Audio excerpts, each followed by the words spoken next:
high every single day. Let's go! You got to stay focused on how do you improve. And then you put it all together on a game day, and it's me versus you, and we'll see who worked harder.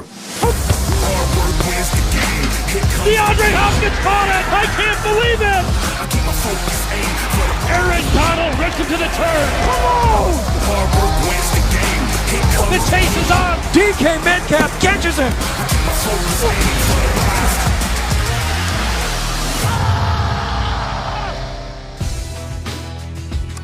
Somebody had a cathartic experience yesterday, gentlemen, and his name is Aaron Rodgers, and we are here for just a release. Let it all out.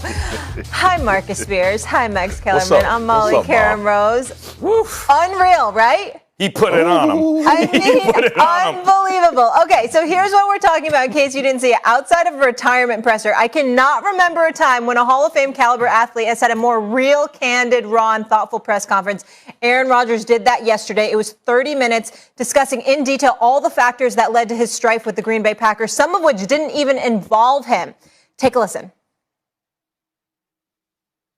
I wanted to help the organization maybe learn from them some of the mistakes in the past, in my opinion, about the way that some of the outgoing veterans were treated, and just the fact that we didn't retain a number of players that I felt like were core players to our foundation, our locker room, high character guys. I'm talking about Charles Woodson, Jordy Nelson, Julius Peppers, Clay Matthews, Randall Cobb, James Jones, John Kuhn, Brett Good, TJ Lang, Brian Balaga, Casey Hayward, Micah Hyde, guys who were, exceptional players for us, but great locker room guys, high character guys. Many of them who weren't offered a contract at all, or were extremely lowballed, or were, maybe in my opinion, not given the respect on the way out that guys of their status and stature and high character deserved. And I think we can all understand, Green Bay isn't, a huge vacation destination. People are coming here to play with me, to play with our team, and knowing that they can win a championship here. The rules, are the same for most people, but every now and then there's some outliers. Guys who've been in an organization for 17 years and won a few MVPs, where they can be in conversations at a different, higher level. I'm not asking for anything that other great quarterbacks across the last few decades have not gotten. The opportunity to just be in conversation. So if you're gonna cut a guy who, based on a meritocracy, was our second best receiver in training camp last year for the majority of camps, maybe run it by me, see what I feel. I might be able to change your mind. But at least to be in a conversation makes you feel like you're important, you're respected.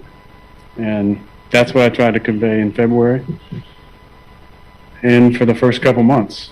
But no, it hasn't been that. That's just the way they do it. I don't necessarily agree with it, but objectively, there's been a lot of success here over the last 30 years. I just wanted to be a little bit more involved, and I understand that that's not the way it went. You know what we're going to do, Max? We're going to take all that luggage that everyone's been carrying around, all the suitcases, and we are going to unpack it piece by piece. Let's go. First reactions from you. First of all, that's the type of speech you give when you quit a job you think you're never going back to. Like, take this job and shove it. Like, that speech. Oh, my God, he put him on blast. Let me tell you something. What that was a takeover. Not just a takeover, but the takeover. See, everyone gets this most famous rap battle wrong. Jay-Z and Nas, Marcus. Everyone talks about you got ethered. And I get why, because it's Nas and he's great and all that. But Ether was just throwing everything against the wall and let's see what sticks, right? Jay-Z in the takeover was surgical precision. And whether or not it was the truth, it sounded like the truth. He didn't say all that much. He had about 4 or 5 points, and each one sounded true, right? So you're like, oh, that was what Aaron Rodgers just did to the Packers. That was a takeover. He killed them with what certainly sounded like the truth. And especially when you hear Brian Gutekunst, who went first, right? He talks to the press first, and he thinks, oh, this will be business as usual, right? So he just like, come on, B, that's not even what sad little press conference. That's not even what it is. And then Rodgers came out and flamed him. Rodgers, I've been saying this all along. He's the boss in the sense that it's his mind you have to change. I said the Packers won this deal, Marcus, because in the end they bought themselves one more year to win a Super Bowl with an invested Aaron Rodgers, who's going to be invested in his teammates and winning a Super Bowl, and bought themselves 12 months to change his mind. But it has nothing to do with the decision they make. It is 100% the decision Aaron Rodgers makes, because that, my friends, was the takeover. I like it. You bring it in that old rap history that you got, Max Kell. Listen, man, when I saw that interview, the first thing came to my mind, Max, to your point when he flamed him, is he still don't want to be there. This is one of the concessions that was made by the Green Bay Packers, to your point, to save face and potentially save a year. I think it's over. I thought it was over before. I was wrong. He returned, came back to camp. But when you look at that press conference, man, that's like walking in your house and telling your wife, "I'm here until the kids go to college," and then I'm riding out. Because when you look an organization squarely in the face with their emblem on the podium and tell them how bad they are at decision making, that is not the way you rectify a situation or work towards rectifying a situation. The second thing is this, though, Max, because I got to play devil's advocate. And look, as a player, man, I respect so much about what Aaron Rodgers said about how they let former players go out, and it wasn't the right way, and they should have consulted and all of those things. But Max, put Max on the camera. I'm right here. I figured I know where you're going with this. You know what, Max? He signed that damn contract when it came up, didn't it? He took the money when it came to him. He took the money. Now I got love for what he said, bro. That's respectable. That's commendable. Looking out for the guys that he felt were wrong, either on their way out or at the end of their careers. But when that big money came up for Aaron Rodgers, he didn't bring all that up when he was signing his deal. Now he's there in the midst. I think he's talking about give him a chance to come back at a reduced rate. Let's figure this out. Like the way he's really talking about Gutekunst and Murphy's people skills. He's not just talking about the Packers brand or his teammates or the fans. He's talking about there are a couple of dudes, I don't like their bedside manner. I don't like the way they treat people, and I'm a person. You're absolutely right. And you know that's what this has been about. It's been about the interaction between people outside of the business part. But all of this transpired before he signed this deal. All of these dudes that he talked about that were treated wrong on their way out, coincidentally, what he's fighting about right now is how he's being treated on the way out. He knew all of that transpired before he signed for all that money with the Green Bay Packers. This is how they do things. And let me ask you this, because look, Aaron Rodgers has been wronged. If his input and the things that he thought would make this team better wasn't taken into account based on what he's done with the Green Bay Packers, he's absolutely right. But there's always another side to these particular situations, because within that, he also said it's been a lot of success around here for 30 years. Yep. And they've done a tremendous job as far as being relevant, staying in the midst of it. And we all know the history of the Green Bay Packers and Lambeau and all of those things. Mm-hmm. I can see both coins. I can see both things. But Marcus, and a lot of people don't like that. Look, Gutekunst, let's take him as a GM. I agree. If you took every quarterback off every team and evaluated the rest of the roster, Packers are up there. They might not be the best, but they're closer to the best than the worst. They're pretty good. They're one of the better teams in the league. So that's Gutekunst, the GM, doing an excellent job. But this is something that must be said. If you dot all the I's and cross all the T's and you're really good at on the margins and paying attention to detail and building a good team, but you alienate your quarterback, who happens to be one of the greatest quarterbacks who ever lived, then you can't call yourself a good GM. Like all the other good work you did, all that good work is let's be honest, the biggest part of your job is making sure you're good with that dude. That's number one, and he blew that. And now he's got 12 months to get the horse back in the barn. He's got 12 months to get the toothpaste back in the tube, right? That's not easy, but he's got to start trying. And yesterday's press conference from Gutekunst was a very bad start. I think if it would have occurred, talking to Tim Hasselback on my radio show, Max Kellerman show, 2 p.m. Eastern on ESPN radio. But he was making the point, he wonders what Gutekunst would have sounded like had he gone after Rodgers. Well, the next 12 months all happens after Rodgers' press conference. Let's see if he can get this done. Marcus, it may feel humiliating for a GM to kind of bow before a player, right? To kneel and scrape. But only if the GM lacks humility. The NFL is a league with military roots, West Point and all that, right? They don't want insubordination. They want chain of command. They want people to stay in their lane. They want them to know humility. Now it's time for a GM to follow suit. It's time for a GM to do what everyone asks the players to do all the time. He has 12 months to get it done. Gutekunst did speak this morning. Well, more on that later. Marcus, before we move on, I want to play another soundbite. There's one thing I just want to ask your question about. Because when he was talking about retaining players and how they were let out the door, it's almost like you're trying to find the right way to do the wrong thing. Not saying that it's the wrong thing, but it's a business, right? At some point, you're going to need to get cut. Professional athlete only has so long to play. Was there any part of that you disagreed with him? Like, do you really think there's a big difference between one franchise and another and how they let guys out the door? No, not at all, Molly. Not at all. And we've seen this all throughout the league. Look, I got a lot of respect for what Aaron Rodgers said, but publicly, everybody applauds that as well as I. But I don't want people to be fooled that's watching us right now that every player that's had a long tenure in the NFL don't feel this way. That we haven't seen teammates and players be released that we thought should still be a part of the team. I was in Dallas when Jerry released T.O.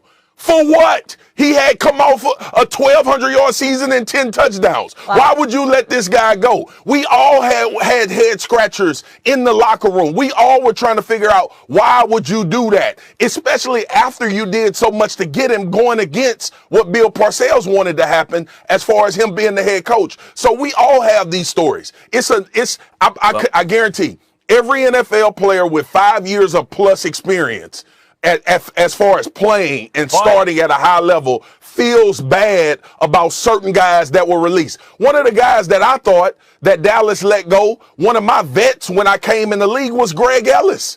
Greg Ellis went to Oakland and went to the Pro Bowl the next year. We knew he could still play. So this is not just in particular to Aaron Rodgers and how he feels about how Green Bay has managed things. But communication is important. And another Tim Hasselbeck story from yesterday was he mentioned Eli Manning when he was with the Giants. Eli Manning, Molly, I'm sure you'll be interested in we're talking about the 07-08 Super Bowl now against the undefeated Patriots, the greatest team ever. They're about to be called the greatest team ever. But during the season, or maybe it was a preseason, they weren't convinced about David Tyree.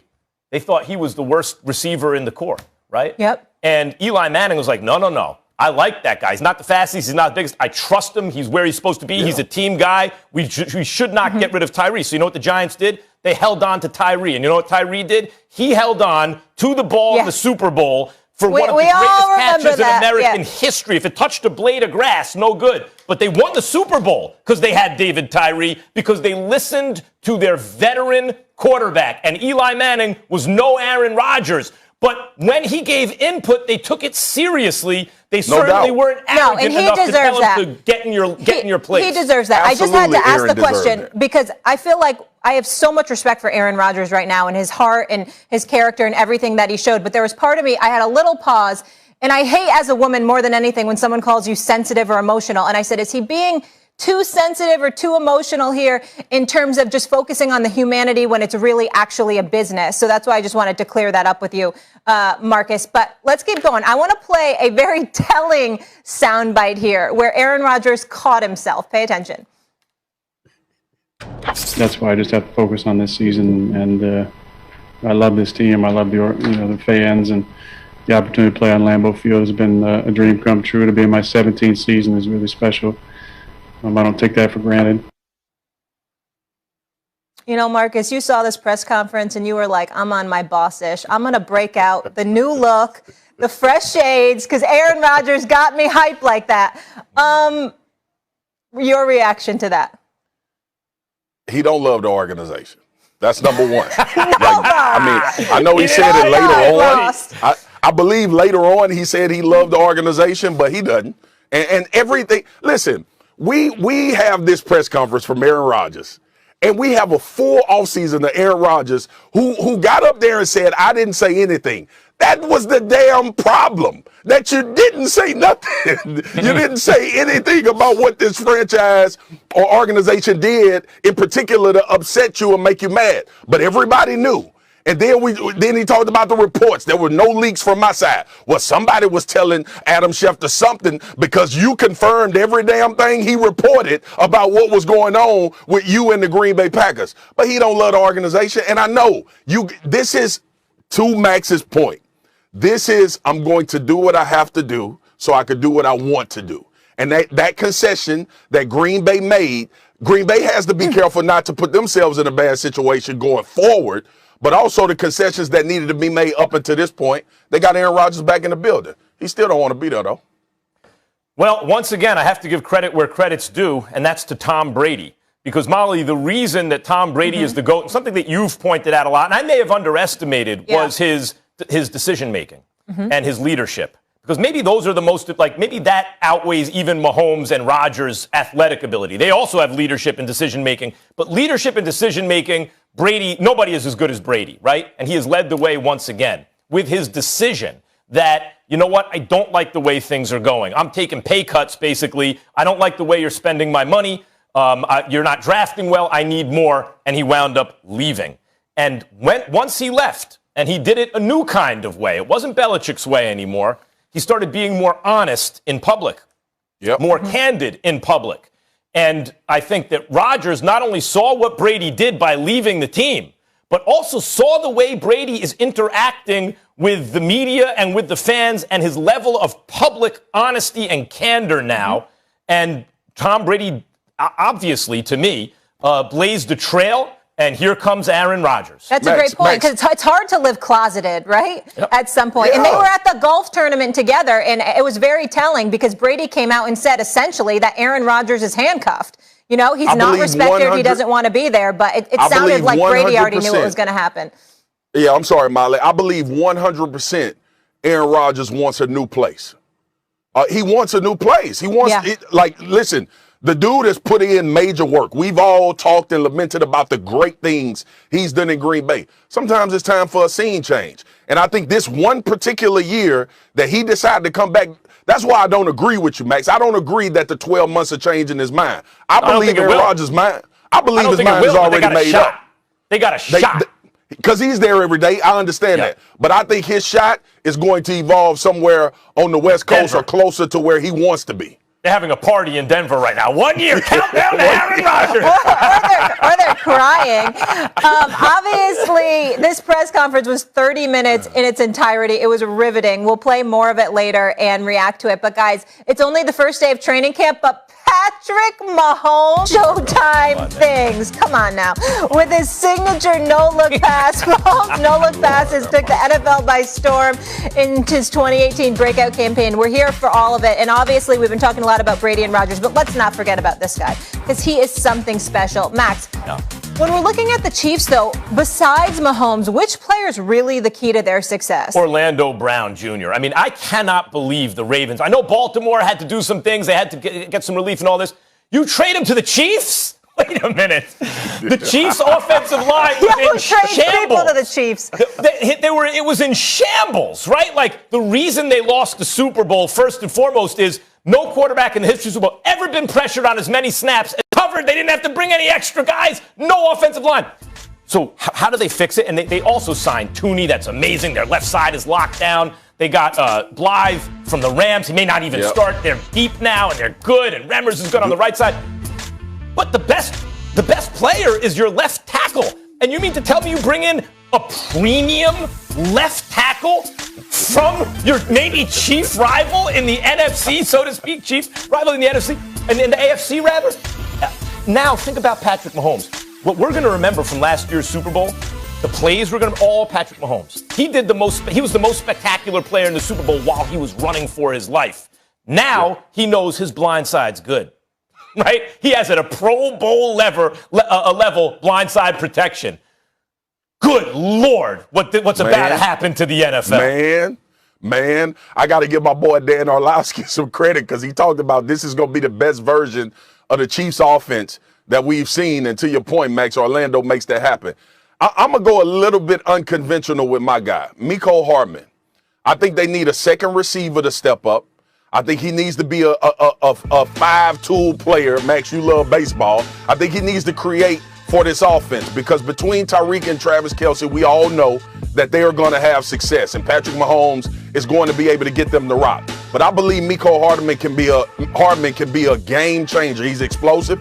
We all know how good he is with the ball in his hands. But remember, Sammy Watkins went to Baltimore. Yeah, he's gone. And now you have an opportunity to step up in that number 2 receiver spot and really become a guy in this offense that Patrick Mahomes not only counts on, but another explosive play type of guy. Because when we all know, Max, to your point, the consensus is you always got to have an offensive line. Like, we learned that. The most important unit on a football team is the offensive line because the quarterback got to be protected, and the quarterback is the most important player in particular as an individual. But when I look at this offense and I look at explosiveness, and you think about how, because this is one thing Patrick Mahomes doesn't get credit for, and we always talk about the no-look throws, and we talk about Travis Kelce and Tyreek Hill. Patrick Mahomes loves to spread the football around. Yeah, don't let Mecole become take a step. If he takes a step forward in development, what are you going to do? What are you going to do? Max, think about it. Think about if Mecole Hardman becomes Emmanuel Sanders when Emmanuel Sanders started rolling. Impossible. It's impossible. Like they unguardable as much as they've been unguardable already. So I look at him, and I know a lot of people have different opinions, but when you look at now that this offensive line is intact, focusing on these skill position players and thinking about what they lost at the wide receiver. Because, look, Sammy Watkins wasn't great, but he was reliable. He was dependable. He was another guy that Patrick Mahomes had full confidence in that if I need to give him the ball, he's going to deliver for me. They got a running back was huge in the playoffs. Oh, yeah. Dude, listen, Mecole Hardman steps up and becomes that guy at the number 2. It's over. It's yeah. over. I bet you they're loving right now because doesn't it feel like the Chiefs are flying under the radar a little bit, as ridiculous as that sounds, with all the Bucks running it back and all their rings and this Aaron Rodgers stuff, and the Chiefs just, no look passing people. All right, we'll leave it there. More football coming up just around the bend. Which NFC West powerhouse has the best chance to win the division? Some ridiculous quarterbacks. Which is the best? Plus, just hours away from the Matthew Stafford is headed to L.A. in exchange for quarterback Jared Goff, of course. This team is Super Bowl caliber now with Matt Stafford at quarterback. J.J. Watt has chosen his team. He'll be an Arizona Cardinal. A.J. Green, for the first time in his pro career, he's not a Bengal, signing a one-year deal with the Cardinals. Make no mistake, Arizona's going to be a force to be reckoned with. The San Francisco 49ers select Trey Lance. Welcome to the 49ers, buddy. I'm not sure if I'm available or not. I definitely believe the guy calls for sure. Wilson has not demanded a trade. He does have a short list of teams. Just letting everybody know we're still friends, Hey. Just messing with you. I love that. Camp takes. Let's take a look at the odds. Caesars William Hill on the NFC West. It's a loaded division, to say the least. With the Rams and new quarterback Matthew Stafford is a slight favorite over San Francisco. Not sure who the quarterback's going to be there. And Seattle. They're on the Cardinals, who went 8-8 last year, and you might have the best division in NFL. We bring in two-time Super Bowl champ Rob Ninkovich to Camp Takes. Rob, good to see you. Where is he? There he is. You were excellent on Get Up this morning talking about the Rodgers stuff. Really interesting stories. But we're not going to focus on that now. We are going to focus on the NFC West. So who's the odd man out? I think it's Arizona. I think Arizona is going to be probably last in that division. I say that because you look at the Rams and what they've been able to do. They go out and they get a quarterback, a guy that they finally feel can get them back to where they were when they lost the Super Bowl. Then you can't go against Russell Wilson and Pete Carroll. You just can't bet against those guys. They're always going to be competitive. And then the 49ers, with Shanahan at the helm, running the offense and the new quarterback, and there's a lot of things that are going to be exciting. I do love Kyler Murray, but the one thing that I think could possibly get them in trouble in Arizona is just the physical toll that he takes and the damage that he takes. Last year, week 8 against Miami, he rushed for 108 yards. And then the next week they play Buffalo. Guess what? He tweaks his hamstring. And then from that point on, he really couldn't run the football. I think the next best rushing statistic was about 6 weeks later. He rushed for 75 yards. And then other than that, it was like 15 yards, 3 yards, another 15 yard. And they're going to have him out of the pocket moving. So again, I think that the Rams are the clear-cut team in that division. And it's going to be an exciting year. I can't wait to watch that division. I thought the Rams were the clear-cut team. And let me say it like this. The NFC West, I think any one of these teams, Rob, can win the Super Bowl. I think any one of these teams are capable of doing that, includes Arizona, notwithstanding what you said. Like, how much does J.J. Watt have left? How much does A.J. Green have left? What kind of tandem will he make with DeAndre Hopkins? Possibly an elite one. We'll see. There's a lot, and what kind of leap does Kyler Murray take? If you want to ask me who's the odd team out, I'm actually going to go with San Francisco, and I'll tell you why. It's not the way I look at the team. I think it's the way they're looking at themselves internally. When you spend that much draft capital to move up in the draft, to draft a quarterback, when you could maybe run back what you did a couple years again and get to the Super Bowl with Jimmy Garoppolo, why not? Maybe this time he hit. You design a play and he hits the guy, right? He hits Emmanuel Sanders. He hits whoever they design the play for, and you win the Super Bowl. The 50-50 kind of throw, maybe next time he makes it. I think they think that's a possibility in San Francisco. Hey, let's wait and see. We'll start with Jimmy G. We'll see where this goes.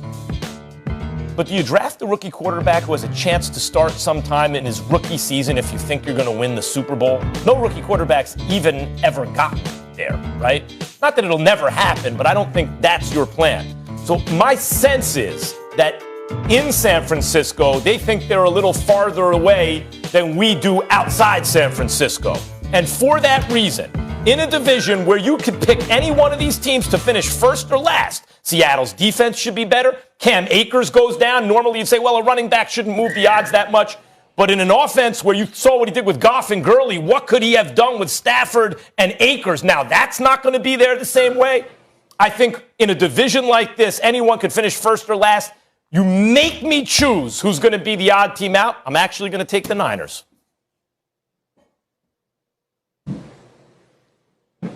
I think that could possibly happen. I really do. I mean, you look at the way that they went out this offseason. When there's a quarterback controversy, it could always kind of mess up the mojo of the offense. But I do believe in the 49ers defense. I think that they could be a really special unit. And you look at the division, I think if you look at that division, defense, honestly, you talk about the quarterbacks, but it's really going to come down to what defense is going to come out on top. The Rams, I mean, you think about the fronts and the pass rush that we're looking at in that division. You got the Rams, you got Aaron Donald, you got Bosa with the 49ers. The Seattle, they're going to have a better season this year. But then you look at Arizona, they got Chandler Jones. Hopefully, they figure things out and he gets back in the mix. J.J. Watt, how are they going to come and help that team out? So really, we're talking about the offense, we're talking about the quarterbacks, we're talking about the receiver, we're talking all offense, but really the defense, I think, is going to really set apart the teams that are first or the team that ends last in that division. Mm-hmm. The other thing about Kyler Murray, and I hear what you're saying, the injuries and it could rack up and everything, he made improvements from year 1 to year 2. He had a very good rookie year, made improvements to year 2. A lot of times guys go from, that's that big jump, but then they turn great. Right? Like, when does a young player get great? Yeah, sometimes that's year 3. They have, especially if they've been starting for 2 straight years. If Kyler Murray takes that jump, look out for Arizona. And I feel like he's poised to do it. Playoffs, Max? Yeah, absolutely. I'm telling you, I don't know how to rank these teams. Mm-hmm. If you make me, I'll take San Francisco last, but this is the most competitive division in football, in my opinion. Rob, do you think Arizona will go to the playoffs? I think they'll just miss it this year. I think they need another year. I mean, you're right, Max, about that third year. I mean, look, he could just go skyrocket up and he could double the touchdown production and he could really produce this season. But there are a lot of question marks as far as durability, but then also defensively, can they keep up? I think Arizona, like you said, this division of all divisions in football right now it's a toss-up between which team is going to beat the other teams twice, which teams are going to win the division. The other teams that they have to play throughout the season could affect the standings. So last year being 8-8, it's hard for me to think that they're going to drastically be a 13-win football team. So I think they just miss it. But we'll see how that third year comes with Kyler. Some third-year players, they plateau at 2, and then they kind of they don't take off. So it's all going to depend, first of all, on health and his durability, because we did see last year when he had a little injury, it affected him a lot in his ability to move and get out of the pocket. Every highlight I see of Kyler Murray, it's literally he's lightning quick on the edge. He's beating people to the edge for a touchdown. He stops your feet. He gets to the edge. Once he had that hamstring and he couldn't run like that, that was pretty much it. Teams are like, all right, let's bottle him up, keep him in the pocket, let him throw from a tight pocket where he can't look over the big offensive linemen that are huge in front of him. So we're going to see, and he's going to go against a defensive front like the Rams. They're going to get after him. So it should be interesting to see how he does do on this third season. Yeah, absolutely. And just to wrap it up, I know I'm talking about the NFC, not just the NFC West now, but talking about San Francisco. I'm still so surprised odds makers, even with Aaron Rodgers, have the Niners ahead of the Packers. I find that mind-boggling, especially with the questions with the quarterback. But you can run the ball and you can play defense. I think, there's only so far that they think you'll drop. Yeah. All right, we'll leave it on that note. Rob, thank you so much. When we come back here on First Take, who in the NBA does Cade Cunningham play like? Bridge at Barclays Center in Brooklyn. Barring a trade, the Pistons, Detroit basketball, they got the first pick, followed by Houston, Cleveland, Toronto, and Orlando. 8 Eastern, 5 Pacific on ABC, ESPN, ESPN Radio, and the app. Our coverage actually starting 7:30 on ESPN. That's right after Sports Center. Let's go. All right, so looking at the latest mock draft from Jonathan Givony, Oklahoma State's Cade Cunningham looks to be the consensus number 1. After that, it's really unclear. Jalen Green really stock rose. Right, for sure.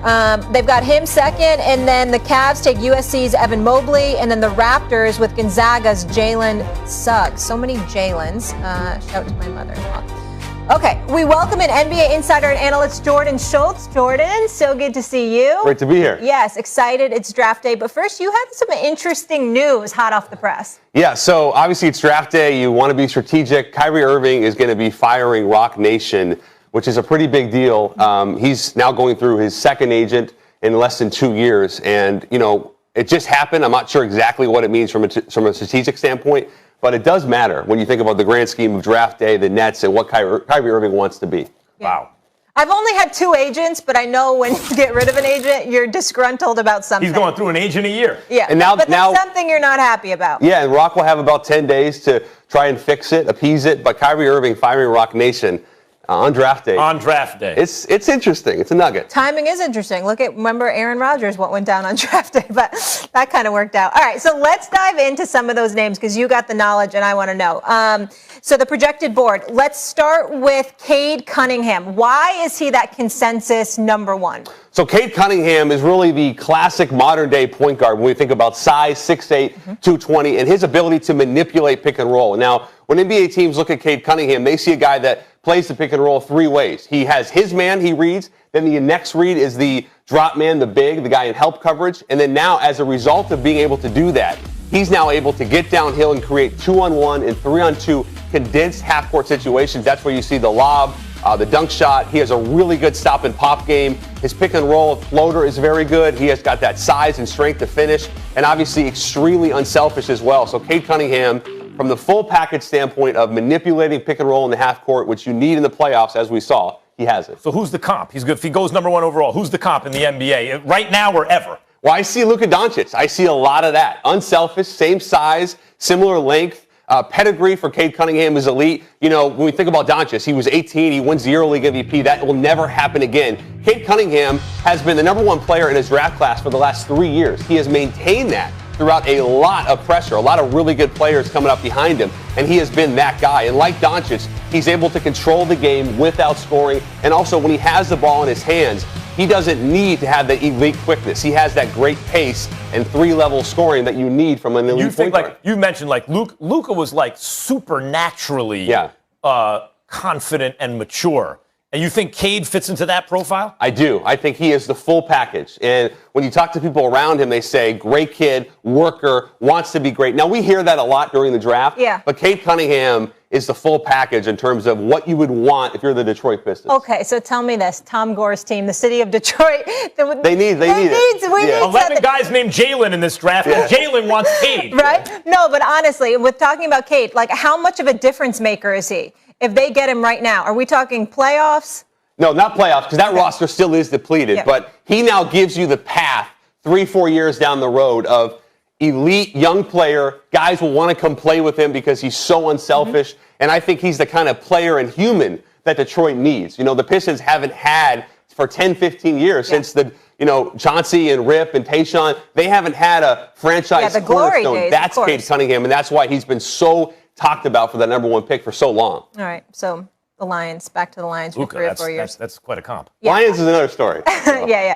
Jalen Green, you have him going 2 overall to Houston, or most people do. Yeah, and Mike Schmitz is right on that. I think with Houston, what have they loved for so long? They love wings. The NBA needs wings. Jalen Green is an explosive 6'5", 180-pound wing that can attack downhill. We talk about 3-level scoring. He has it. He really elevates too. You know, we talk about below the rim finishers, at the rim, and then above the rim. Jalen Green is an above the rim finisher who really elevates, and he also loves the big game. If you go back to the G League bubble in the playoffs, this guy got better every week. And the final game, which they lost, he goes for 30-plus and dominated. And he was the best player on the floor for a lot of that bubble against grown men, NBA-caliber players. That's Jalen Green. Elite athletic wings are really, we're in a point guard lead, we're in a big lead. We need wings. And yet the elite athletic wings are the guys you want, right? Who is the comp? T-Mac, Kobe. That's the explosiveness with this kid, though, because with those guys, when they got out on the open floor, they were dominant, and you knew what was going to happen. You look at T-Mac highlights here, young T-Mac, young Kobe. That is exactly the type of talent that Jalen Green is. And as he gets older and fills out, gets up to 190, 200, he'll be able to get that T-Mac kind of mid-post game, that Kobe patented low-post game as he gets stronger. Kobe, this is a lot for me to take right now. Now, I'm not saying he's Kobe and T-Mac, but when you ask around the league about who does Jalen Green remind you of if he's able to reach his ceiling, those are the types of names that you're hearing. Wow, it's a lot. Okay, let's jump down the board a bit.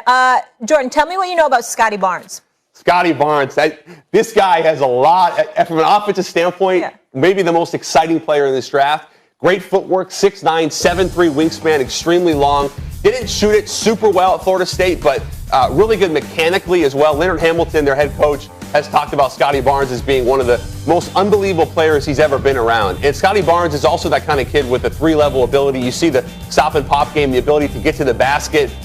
He's only he's 6'9", he's only 18, 19 years old. He might grow a little bit more. He'll get more into that frame. With Scotty Barnes, you're getting right now an NBA-ready offensive player. Is the reason he's not even higher in this draft because of the shooting? You know, in today's NBA game, if you can't shoot it from the outside, you're devalued a bit, right? 100%. But listen, I heard one scout said he has Giannis-like qualities. So Giannis, obviously, Max, still working on his shooting, improved. Scotty Barnes has good mechanics, way better mechanics than Giannis did at that age. But you can start to see, now, I don't think Scotty's in that class of athleticism, but the length and the ability to manipulate, look at that beautiful behind the back ball screens, that's Scotty Barnes. Also super intelligent and a really unselfish playmaker. So what's the comp? I think it's Giannis. It is Giannis. It's a smaller version. Giannis. Smaller version, but that's why Scotty Barnes for a long time, you heard maybe he could go 1, maybe he could go 2, and you mentioned the shooting, but mechanically he's sound, and he's talked about, I feel I've already become a better shooter, and I was told in workouts he shot the ball a lot better than he did during the season. It's weird because it's like rebounding is the thing you think that like effort, you just get better, right? Rebounding's a skill, though. Yeah, it's a skill, but shooting, actually, guys do improve it. Yes. Right? More than even rebounding, it seems like, when it should be the opposite, but somehow it's not. Muscle memory, reps, 500 threes makes a day. That's how you get better as a shooter, and that's what he's been doing. Yeah, Ben Simmons is working on that. Ben Simmons got to just shoot it in the game one time. Yeah, exactly. Lastly, James Bouknight. Why do you like him? Oh, my goodness. This is one of my favorite players in the draft. Yeah? Now, I sound like a broken record because I love all these kids. Yeah. James Bouknight, 6'5". He is one of the high risers. I've been talking about Bouknight for the last 3 months. He comes back to Storrs for his second season and has an explosive year. One of the premier scorers in the draft. He's been unbelievable in workouts. A couple teams told me one of the best shooting workouts they've ever seen. And you see Jamal Murray there. That's the type of combo guard that we're going to see with James Bouknight. He's a little bigger than Murray, a little more explosive, but the pick and roll ability, the ability to really play 1.5, both guard positions. That's Jamal Murray, and that's what James Bouknight is, and that's why he's really gone from 15 to 20 up into that top 10, and why he's one of the most coveted guards in this draft. How tall is Bouknight? Bouknight's about 6'5". Yeah, bigger right. than Murray. That's not a small guard, even for a combo And you guard. know the pedigree he has. UConn. Ray Allen. Come on. I mean, I talked to Alex UConn, Huskies. Yeah, his skills trainer, and he was saying this kid in a 2-day workout didn't miss a shot. Like, he has really improved. Even That's though what happens in stores at Gamble. Those are the kind of Gamble things that happen. Pavilion. Max No Kellerman. Jim I know you Calhoun, haven't been up there with the cows, Yeah. but that's what happens. All right, churning out all-stars. Well, you certainly can't argue with the success of the women's team, right? Like, what are you going to say? Okay. What are you going to say? Yeah, the men are coming back too. I believe, but I believe in Healy. All right, speaking of all-stars, how many all-star caliber players tonight? I think 6 or 8, plus several frontline NBA starters, third and fourth options. Hold on. 6 to 8 all-stars. Yeah. So, like, we just named 4. We just named 4. There's a difference between an all-star and a perennial all-star, right? Sure. Like, a guy makes an all-star team versus a guy lives at the all-star game. How many of these dudes from this draft will live at the all-star game in their careers? I think 5 or 6, because we haven't even talked about Evan Mobley. That's a good question. And then you have Sugun from Turkey, the 6'11 kid, who is incredible. Super League Turkish MVP at 18. That's unprecedented. We go back a little bit. We start to think about Trey Mann, Sharif Cooper. These are high-level NBA players who in a normal draft would be lottery picks. Wow. I mean, that's if you talk about 5 or 6 perennial all-stars, one of the greatest drafts of all time, if it turns out. It's not. It might be 03, 96. His energy is kind of infectious. I feel even more excited about the draft I'm really now. excited to Just watch being this draft next to you. No, because I I'm love all serious. these kids. Now, Max. I can tell. I see the enthusiasm. Now, Max, when I'm wrong in 3 years, maybe I'll buy you a beer. But. Yeah. Don't at me. All right, we'll see more of you later. Also, don't want to Evan Mobley? Hold on. Don't want to Evan Mobley. I don't want to bury the lead, though. Okay, sure. Kyrie Irving firing his agent Yes. also on draft day. Interesting timing. Maybe we'll have more on that. Guys, the NBA draft, it's tonight. It's starting at 7:30 Eastern. And Jordan will be back with us in just a bit. Well, really, who's Mobley? Roll the bumps. When Chris you Paul. come back, you will tell us where Ben Simmons may be traded. And Massive for anything that other great quarterbacks across the last few decades have not gotten. You know, the opportunity to just be in conversation makes you feel like you're important, you're respected. Aaron, was there a point over the last few months when you seriously considered retirement? Yeah, that's definitely something I thought about. I continued to find joy and happiness in things off the field. However, there's still a big competitive hole in my body that I need to fill. I know I can still play, and I want to still play, and as long as I feel like I can give 100% to the team, then I should still play. Do you expect to be a Packer next year? Yeah, I really don't know. I mean, I think things are in that direction haven't really changed. I just have to focus on this season, and I love this team. I love the fans, and the opportunity to play on Lambeau Field has been a dream come true. To be in my 17th season is really special. I'm just going to enjoy this season like I did last year, have the right perspective, and then make decisions at the end of the season.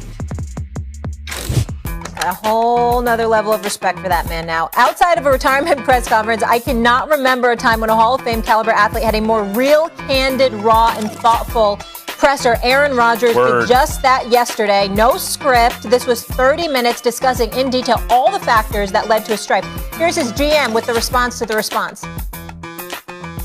He's unique in the fact of what he's done for the tournament. Every player's not going to have that kind of input, right? I mean, it's going to be Aaron. But he's always had it. I think it's how we incorporate it.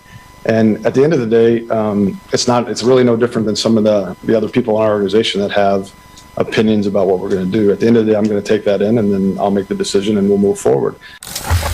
It's a hard business, and I think sometimes, obviously, the Packers may take the brunt of what is the NFL business. I think while those decisions are hard, they have to be made for the team to grow. I mean, keeping players longer than maybe we should, then all of a sudden we're not signing guys we should down the road. So it's a little bit of a domino effect, and it's hard. It's hard on players, and players should have those feelings. It's hard, and when you play as long as Aaron has, you're going to see a lot of that. Oh, this relationship, this is Okay, let me just give a couple gems really quick. I just heard that for the first time, and then people want to hear from you, not me. He does have input, but at the end of the day, I'm going to make the decision, and it's a hard business, and we need to grow. So if we hold on to people for too long, then how are we growing in the future? Marcus Spears, I'll give you the floor first. Gutekunst. He also seemed like a little annoyed. Look, let's be realistic, right? Brian Gutekunst is in an impossible situation.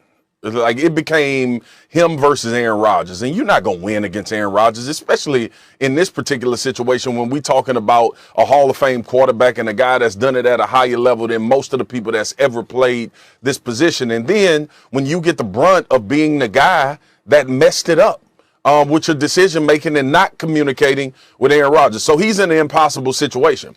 But what Brian Gutekunst just said is what the NFL has been and will continue to be, right? Like, we all have had those situations where players have been let go and they still have potential to be good or a high level of play, but the organization or the team is moving forward. Look, I'm on Instagram, right? And I see these guys, I follow some of these guys that have lions as pets, right? The NFL organizations are like lions, all right? When you're doing well and you're feeding them and you're playing great and you're doing all of that, you're going to get what you want most of the time. But there will come a time when that lion going to eat you. And at some point, regardless of the relationship that you've built up over years, and I'm talking an extended period of time, and there is no greater example than Tom Brady getting out of New England. Everybody thought that was a great situation. He's winning. He's taking less money to keep players. This organization is running like a well-oiled machine. Eventually, the lion is going to eat you, Max. And look, I think Aaron Rodgers is absolutely right about his particular say and the input that he wants. But Aaron Rodgers is a little blind to me. And it's shocking that he don't think that this particular situation is going to come up for him. It's going to come for every NFL player, whether that's you retiring or whether that's you being cut or released by a player. I'm not saying he's wrong for his feelings. A lot of NFL players have felt this way. But the organizations are going to turn into those lions that's going to eat you at some point. And we all got to live with that reality. You just said hope that they eat you last. Look, I would say this is like from one of those Gladwell books that you buy at the airport. I forgot which Malcolm one. Gladwell. But he was talking about, I love those books. But he was talking about the idea about malpractice lawsuits with doctors, right? Those lawsuits are actually much more highly correlated with bedside manner than results. Think about that. Interesting. You can have lesser doctors getting you bad results will not be sued as much as doctors who get better results who have a better bedside manner. Yeah. What Aaron Rodgers is talking about and what's happening to Gutekunst right now is he's being sued for a bad bedside manner. And the press conference continued that. Look, watch. It's not hard. Gutekunst is in an impossible situation. No, here, I'll be Gutekunst. Here's my press conference. And I hope Gutekunst is watching because I'll show him how to do this. It's not that hard. Look, things have changed a lot in the NFL. Not for every quarterback, but for some special quarterbacks, Rodgers is right. It's not just like it used to be when in the NFL I grew up in and the way I learned the game. And I have to adjust to that new reality, and I didn't do it. Furthermore, Aaron's making points about my people skills. Obviously, if he is that offended by it, and I could be better about that. We maybe still cut all those players, because in the end, I still got to be the general manager. But maybe I could have gone about it differently, and maybe I should have, or not maybe, I should have sought his input. He shouldn't have had to kind of force it on me through this whole process. So, look, no one's perfect. I've learned from this, too, and I really hope I grow from this. And it's not that hard. It's not that hard. Go ahead. Finish your thought. What I would say is this.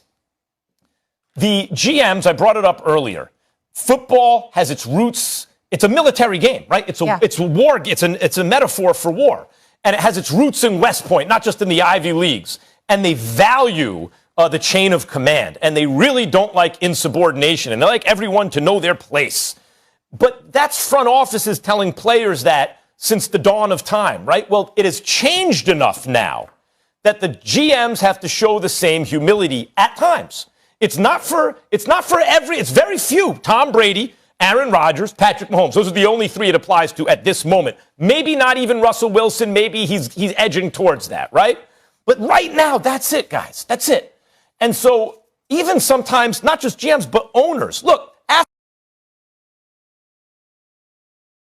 Dan Gilbert on a lie detector test who actually was the boss in Cleveland, him or LeBron James. Because on a lie detector test, if he says it wasn't LeBron James, it'll go off. Sometimes even if the quarterback is that powerful, even the boss over the owner. We've seen this in the NBA. James Harden told the Rockets, I will be traded to the Nets. And eventually he was traded to the Nets. AD essentially told the Pelicans, you will trade me to the Lakers. And eventually he was traded to the Lakers. And if LeBron wanted to come back, there were hoops Dan Gilbert had to jump through, right? And he jumped through those hoops and LeBron came back. Aaron Rodgers is in that position with the Packers. And the quicker Murphy and Gutekunst realize this, the better chance they have. Molly, I agree, it's probably not going to happen, but at least they would give themselves a fighting chance. They must show humility. Swaggo, let me just ask you one question, Max. I feel like everything you said there was absolutely spot on, but what I saw from that little press conference from him just now, it's very telling. Maybe he's bullish that he is doing things the right way, and Aaron Rodgers just has a different process, is a different kind of guy, and he doesn't want to collaborate or he doesn't want to have to concede because he feels like he's doing his job as he should, and there's just strife because they don't like each other. He doesn't like how he won't evolve. And that's why there continues to be that tension. And that's just sometimes how it is in life. Two people just do not like each other. Well, look, both of y'all know I've looked at this from both sides. Like, I'm not just jumping in the Aaron Rodgers van and being like, you right about everything. And neither is Brian Gutekunst. But it gets to a point, okay, where people take self-reservation and they think about what they've done.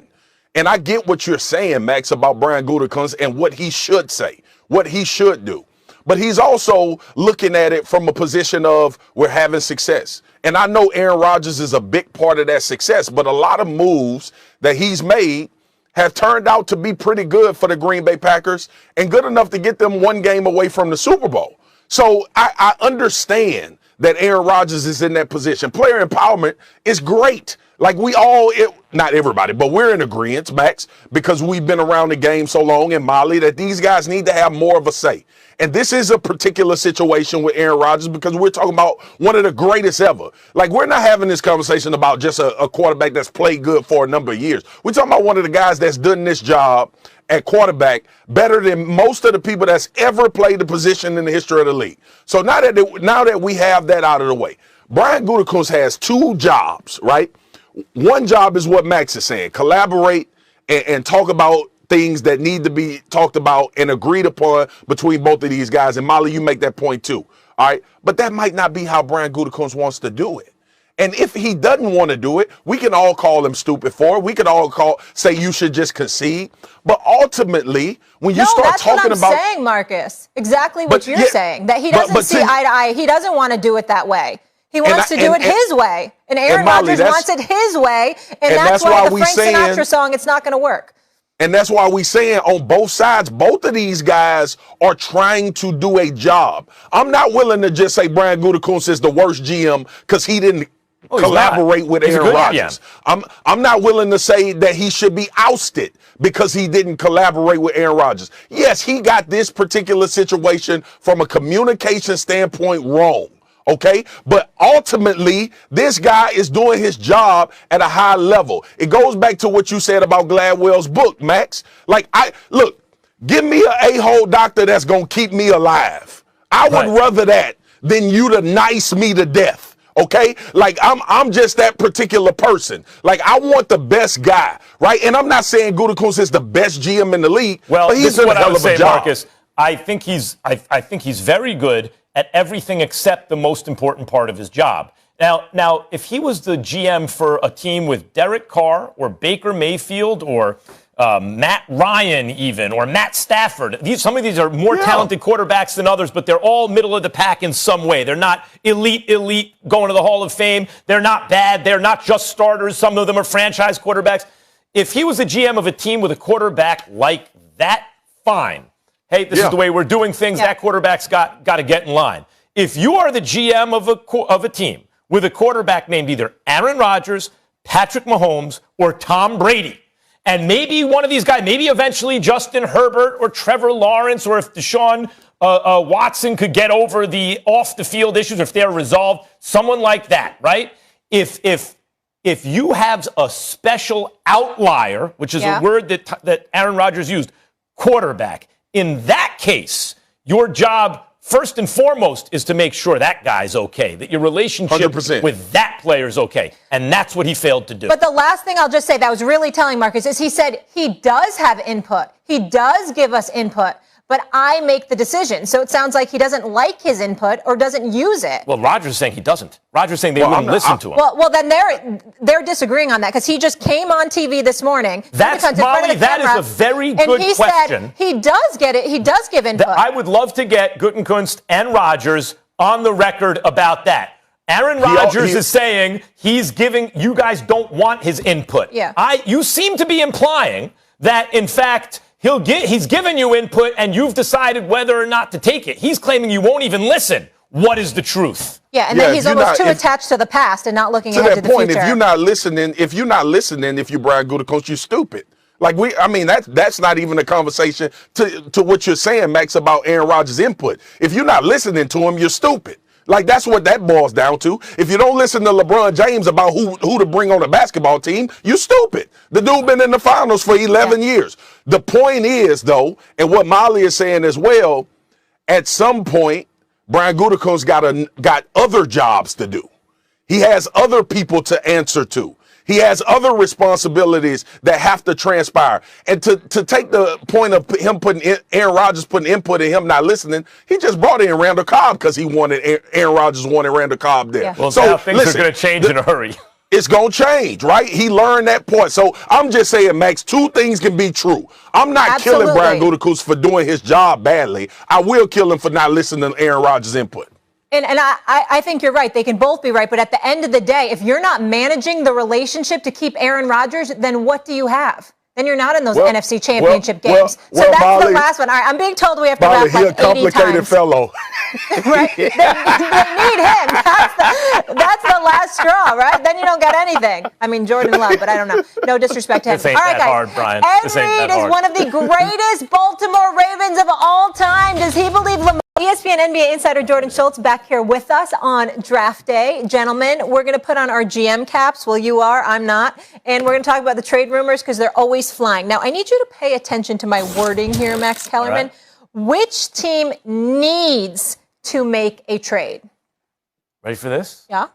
The New York Knicks need to make a trade. Okay, they have multiple first rounders, but they're not lottery picks, right? Mm-hmm. And their team is kind of like that. They have a lot of good players, no great players. Derrick Rose was once great. He's a very good player, but that's what he is. They have no A's, a bunch of B's and B pluses. You have young, improving players that got selected. Barrett, but he's not great. Maybe one day he can make all-star teams. Who knows?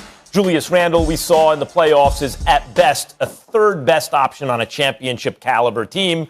They need to package the stuff they have, including their draft picks, including maybe a player or two, and get into a position to nab an impact player. Whether that's a guy who's been drafted recently on another team and who has real upside, or whether that's someone in this draft. Well, I know that they're 19 and 21. They've tried to package that to get up into the lottery to get one of two players, potentially Chris Duarte from Oregon, or the guy they really love, Davion Mitchell from Baylor. Mitchell, yes. Duarte, no. Mitchell's more of a now shoot, guy. So what? Yeah, Mitchell's more of an upside, super high upside guy, but that's why they can't get into the lottery. 19 and 21 will not do it. Right. Well, they got to maybe package some players and see why. If they move up for Duarte, that's a problem. For me, I'll look at Detroit. Now, this is not a knock on Cade, who I just waxed poetic about. Yeah, at least I tried.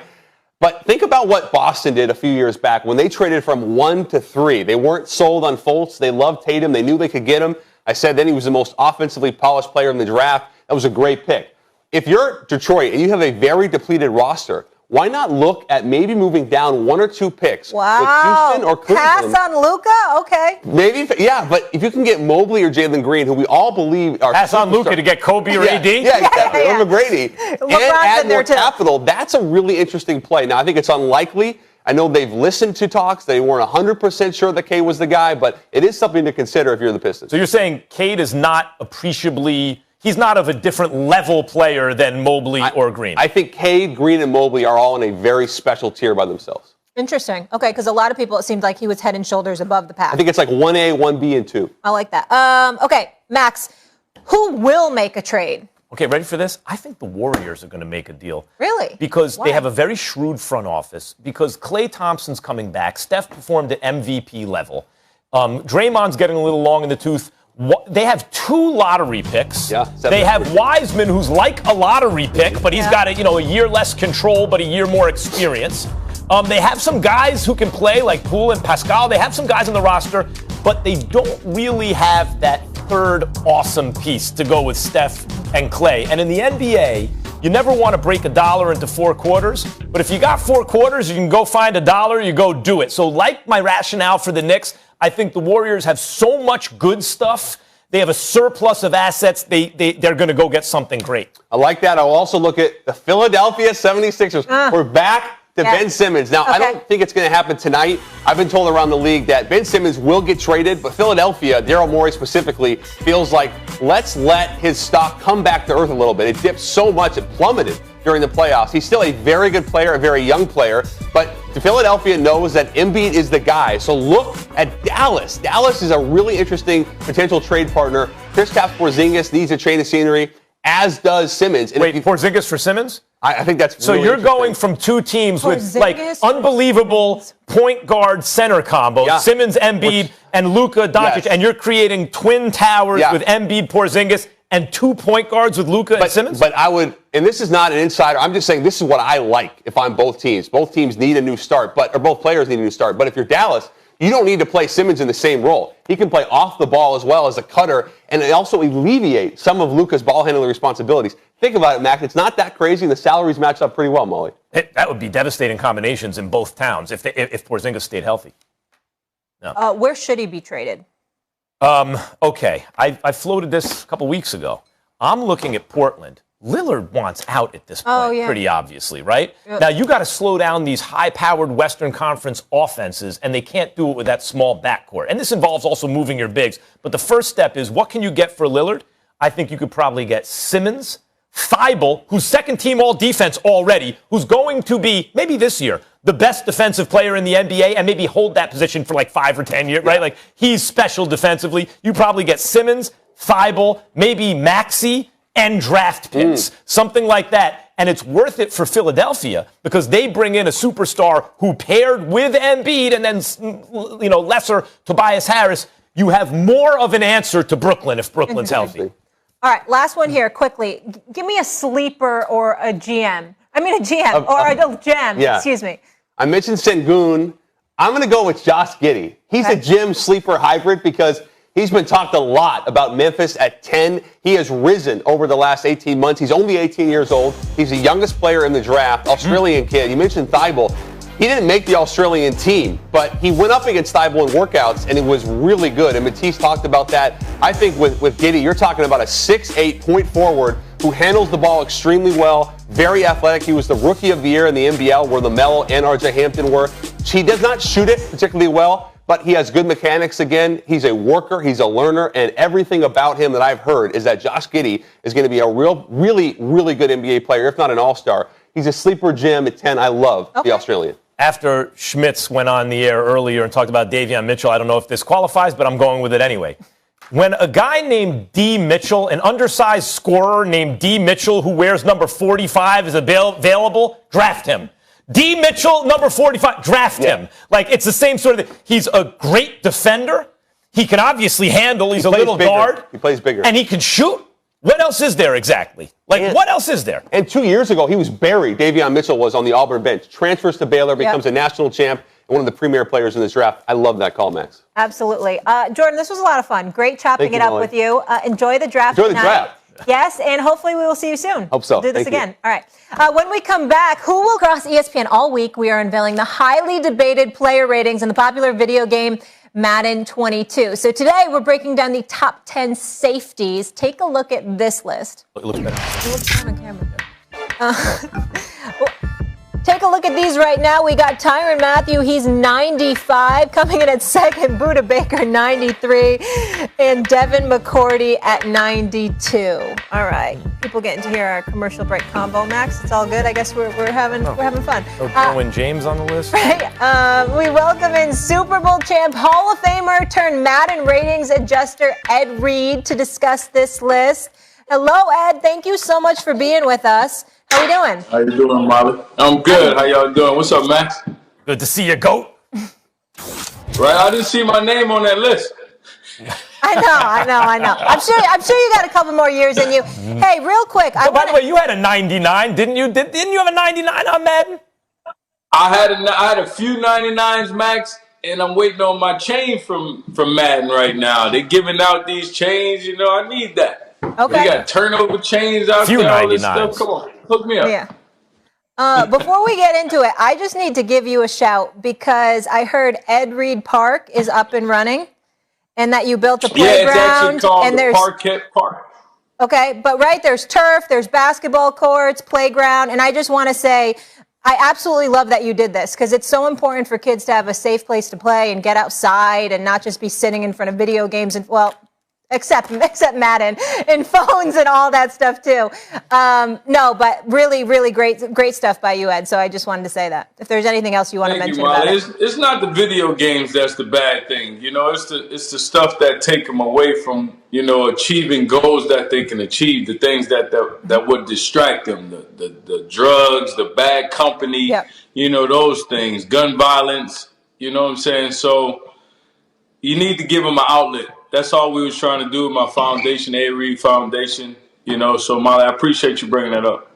No, absolutely. That's what it's all about, paying it forward. And we will now pay it forward here with a little Madden. And you're the adjuster here. So talk to me about Tyrann Mathieu barely edging out Budda Baker for that overall top spot. What's the deal, Ed?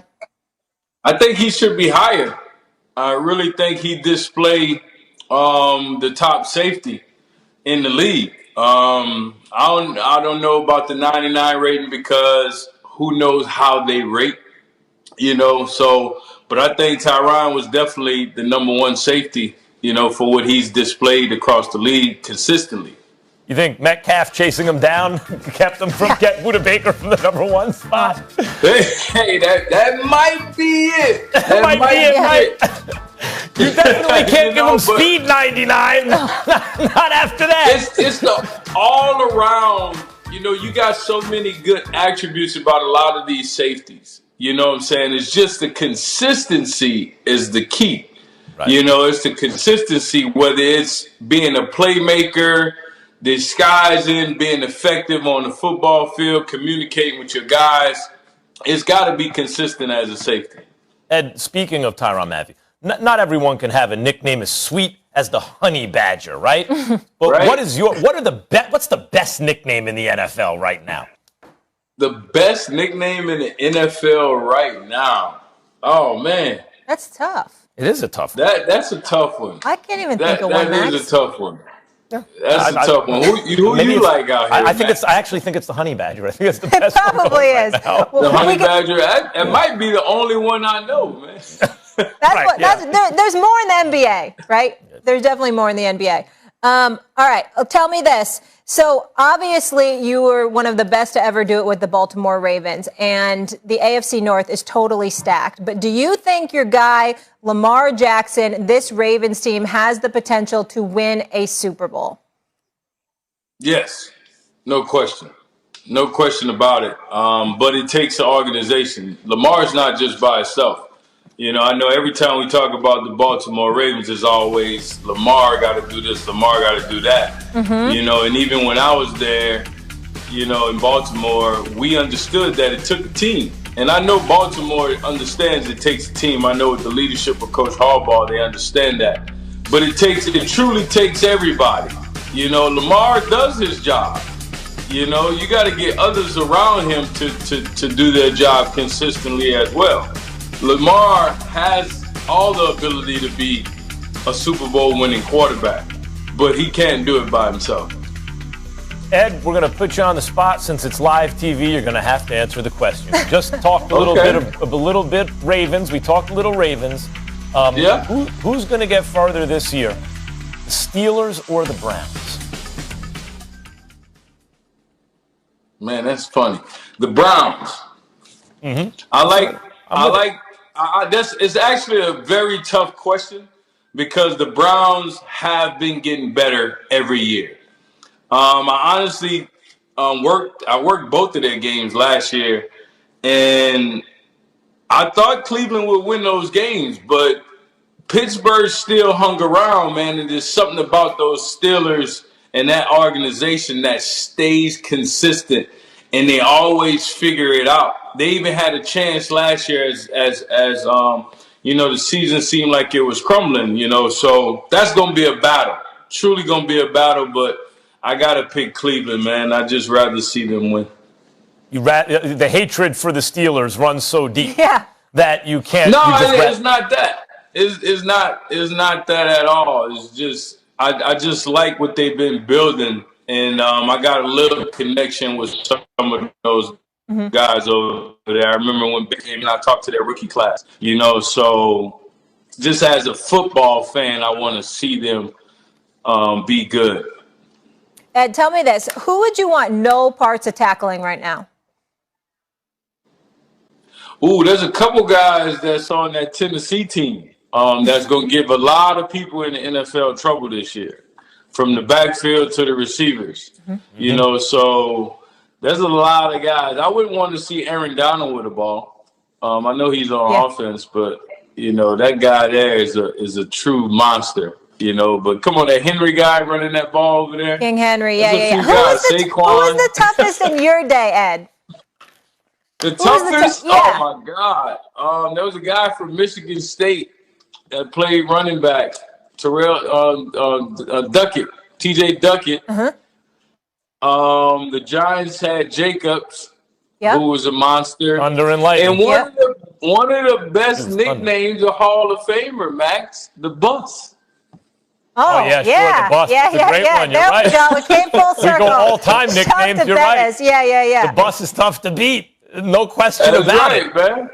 We had, it was just yesterday, wasn't it, Molly, on yesterday's show? The question was asked of Marshawn Lynch, who reminds him of his running style. It's interesting you bring up Derrick Henry. That was one of the dudes. But he named both guys on Cleveland. Both guys, Nick Chubb and Kareem Hunt on Cleveland. And Ward, yeah, those guys over there. That's why I like that tandem, man. That's a good tandem over there, no doubt about it, in Cleveland. And Marshawn, how could I forget Marshawn? Marshawn is definitely somebody who I still don't want to tackle. And that's also the answer to the nickname. Tackle when we played. I'm like Marshawn, run out of bounds, man. That's also the answer to the nickname. Beast mode. Come on. Yeah, we were not on our A game. No, I should have had one loaded if I was going to ask that but question. he said in the league now. He didn't say back then. That's true. Yeah. Hey, real quick, I want to ask you this because you had some good battles against the Patriots. What do you think of their squad? Do you think they could do some damage this year? I thought they was going to do damage last year. You can never count Coach Belichick out with athletes. I don't care. He's shown over the years it don't matter who he has. Guys over there have to obviously be more consistent doing their job. I don't know if they learn to know the system or not. Being cohesive as a group, you haven't seen that. They need some help up front for Cam. Cam has to do better. So it's a lot. It's a lot that they have. I think they can turn it around, though, but, that division is getting tougher. Absolutely. And obviously solidifying who the quarterback's going to be. All right, Ed, this was a lot of fun. Thank you so much for being with us. Again, kudos to you on everything you're doing with the park, the playground, all of that. And I hear you got cigars, too, so you can hook a girl up for a summer barbecue. You can send those right over. I got you. Okay. I got you. I got to give a shout out to my Hall of Fame brothers, Edrin James, University of Miami, Troy Polamalu, and the great Sheriff Peyton Manning going in next week. So shout out to all the Hall of Famers. That's quite a class. Absolutely. Much, much deserved. All right, Ed, thank you so much. We'll talk to you soon. Be safe. Safeties Y'all be blessed. Okay. Tune in all week to SportsCenter and NFL Live for exclusive ratings reveals. Madden Week continues tomorrow on First Take with Alex Smith live on the show, breaking down the top 10 quarterback ratings in Madden 2022. Don't miss it. Tom Brady is a Boston legend. Matt Damon is one of the most famous Boston sports fans of all time. Next, we'll play the shocking words Matt Damon said about